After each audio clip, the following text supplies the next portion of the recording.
John Picastro. I'm a retail area manager for Moto Market. So today we have a very special product, which is the Sena Spider ST1 series. And so this is a Bluetooth communication device for motorcycle helmets. So unbox natin siya.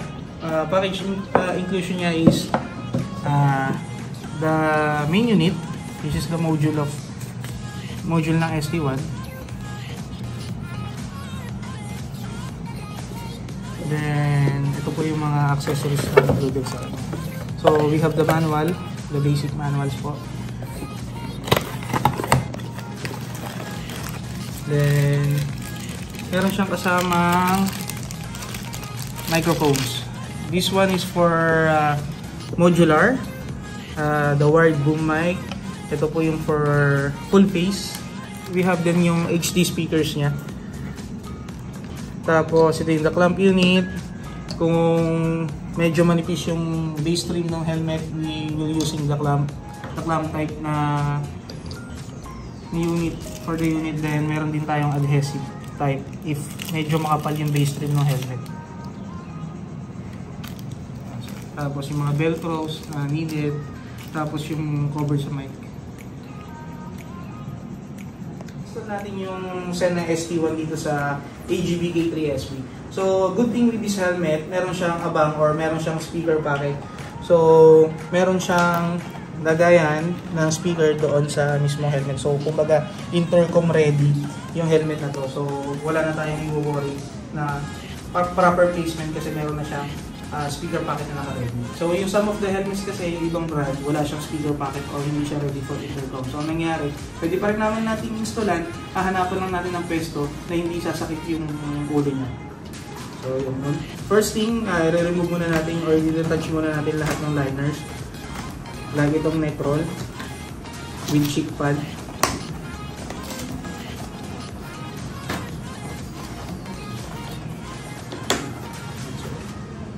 Once remove, actually, yun na yun, medyo i-place muna natin yung clamp unit kasi manipis naman yung trim ng helmet. So, maikakabit natin yung clamp kit. Tapos, usually, ang intercom dapat on the left side lagi kinakabit ng helmet. Kasi, kumbaga, free. Yung kanan mo kasi, yung right hand mo kasi is for the throttle. So, kung gusto mo i-navigate yung unit or yung communication device, left. So, laging free. So, usually, tinatapat namin yung clamp unit dun sa may visor handle or dun sa side para at least madali mo siya makita. Kalain lang siya.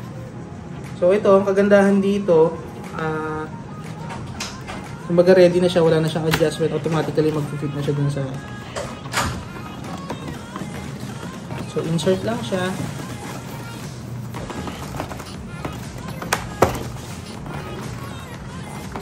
So, ito yung clamp unit, already installed. So, the next natin is yung main or yung module ng helmet, ng Sena. So, snap lang naman siya. Basta, yan. So, after that, next natin yung speakers para at least kahit pa paano may adjustment, malaro natin yung adjustment ng speaker. Yung wires, tsaka at least malinis yung installation, hindi masyadong expose yung wires. So, mapapansin nyo, isang mahaba, tsaka isang maikse. Ito usually, dito sa may left side. Then ito, dito sa right side. Kumbaga, ready siya. So, kabitan muna natin ng velcro.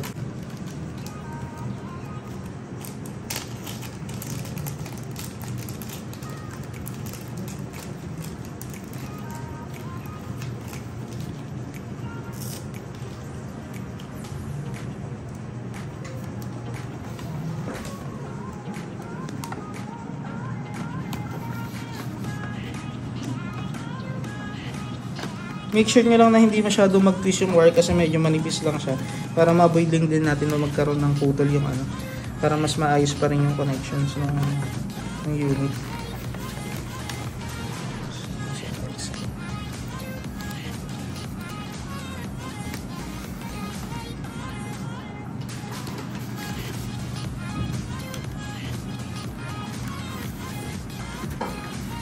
So, ayan, after installing yung speakers, next naman natin is yung mic.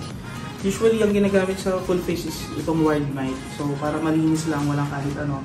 Para wala rin distraction sa loob ng helmet. Kasi pag ito yung ginamit natin, medyo malaki siya. Supposedly for modular and full face helmet, open face helmet lang siya ginagamit. So, makikita nyo dito, meron siyang, ayan, this is for the mic. So, hanapan na lang din natin ng magandang pesto. Usually, nasa sa inyo na lang kung gusto nyo ilagay sa bandang gitna or dito lang malapit sa ano, kasi usually maririnig naman na kung gusto mo na medyo mas malinis, hindi masyado expose yung wire, dito lang natin banda ilalagay sa gilid lang kasi maririnig pa rin naman yan nakausap mo.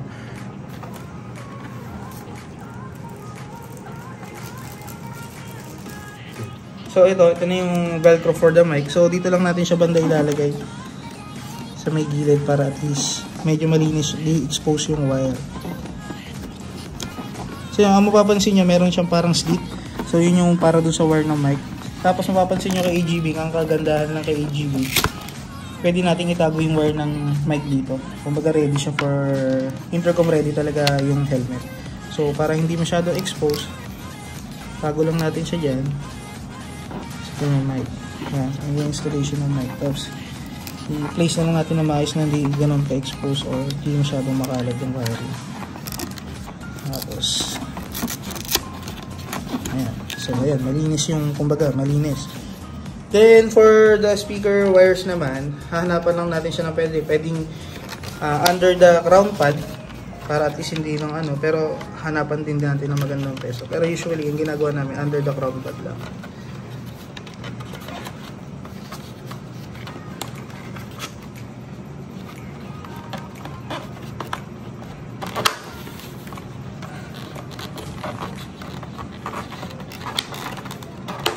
After natin mahanapan ng proper position yung mga wires na hindi siya exposed tsaka hindi rin siya masyadong nagagalaw kasi medyo manipis yung wire, sensitive pagka medyo may mga sharp objects or sharp parts dun sa helmet.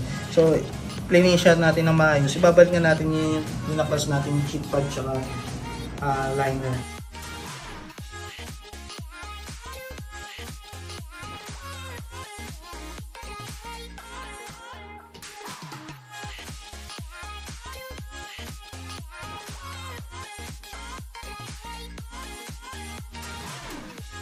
So, i-discuss naman natin kung ano yung mga features na meron si Spider ST1, which is Bluetooth 5.2 na siya.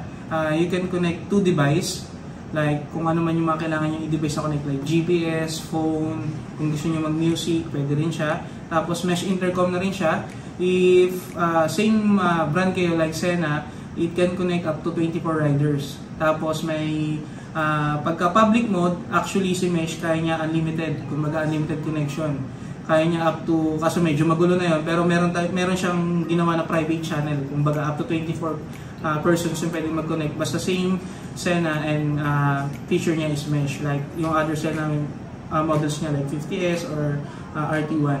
Tapos up to 2 kilometers na rin yung range ng intercom niya. Tapos may audio multitask na rin siya, then HD speakers na rin siya.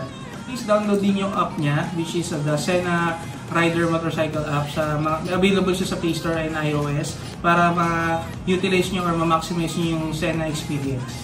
So nandun lahat ng mga features, nandun din yung mga basic guides para at least ma-maximize nyo yung feature ng Sena. Tapos firmware upgradable na rin siya. Kumbaga from time to time nag-update siya. Kumbaga para ma-fix yung mga bugs, ma-improve pa experience nyo with the with the comms. So ito yung ano niya, basic operations, powering on tsaka powering off. Sabay lang si jog dial, which is ito yung jog dial tsaka yung phone button. So pag i-on mo siya, yan, so maririnig mo naman yung comms pag suot mo yung helmet, nag-hello siya, tapos magba-battery read siya. So nandun sa manual kung how to read yung battery reading. Kumbaga may flashing siya. Pagka flashing siya ng blue, tapos 4 na red, tapos isang blue, 70 to 100%. Pag ang flashing naman niya, 1 blue, 3 red, tapos 1 blue ulit, 30 to 70%. Tapos pag flashing na siya ng 2, at least need mo na siya i-charge. Then, pag i-prepare mo naman siya sa phone mo via Bluetooth, hold mo lang yung phone button for 5 seconds.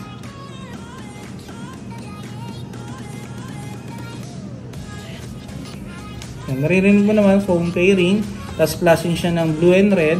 Tapos pagbukas yung Bluetooth, once na mag-connect, mag-single, ano na lang siya, flashing ng blue. So after mag-pair ng unit tsaka ng phone, ayan, you can play music na, you can answer calls. Kumbaga, kunyari may tumatawag sa'yo, pwede mong masagot yung call. Pwedeng, tap mo lang si jog dial to answer the call or si phone button. Pero usually, mas malaki si jog dial. So tap mo lang siya. Pagka i-decline mo yung call, 2 taps. Pero pag i-accept mo yung call, 1 tap. Tapos, for the mesh connectivity, iangat mo lang si antenna. Tapos meron siyang, ito yung tinatawag natin mesh button. So pag inan mo siya, naka-preset yung channel niya to channel 1. So kunyari magkakasama kayo, same unit kayo, puro kayo Sena na may mesh intercom na feature. Angat mo lang tong si antenna niya, si mesh antenna niya, then push the button nung mesh button, automatically papasok na siya basta same channel kayo. Tapos yun nga, meron siyang 9 channels kung gusto niyo ng ibang, para medyo private, meron din siyang private connectivity, or pwede kayo mamili ng channel na mga kasama nyo, kasi usually ang preset channel niya is channel 1. This is the Spider ST1.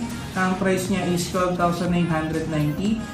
You can purchase this sa mga stores namin like Moto World, Moto Market, and Moto Style. Available dito also to our online channel, which is motoworldonline.com.ph.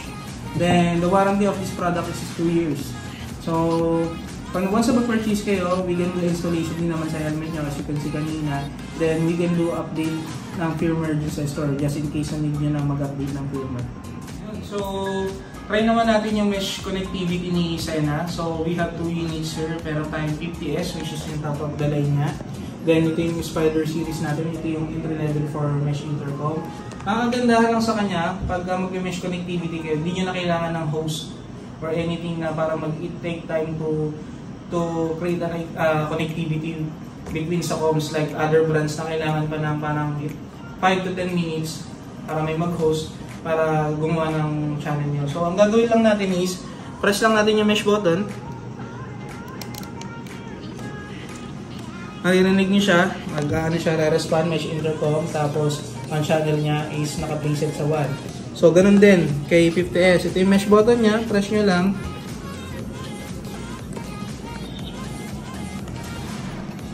So yun, pag nakikita nyo na, pagka connected na yung dalawang unit via mesh, nakikita nyo yung flashing ng green is double flashing na green. Ibig sabihin, connected na yung dalawang unit. So ano nangyari, wala tayong ginawang host like other brand na kailangan pa ng host para makapag-create ng connection. So ganun, kumbaga, kung magka-ride kayo, mabilisan, gusto nyo ng mabilisang connection, press the mesh button lang, then pasok na lahat. Basta nasa isang channel lang kayo. Thank you.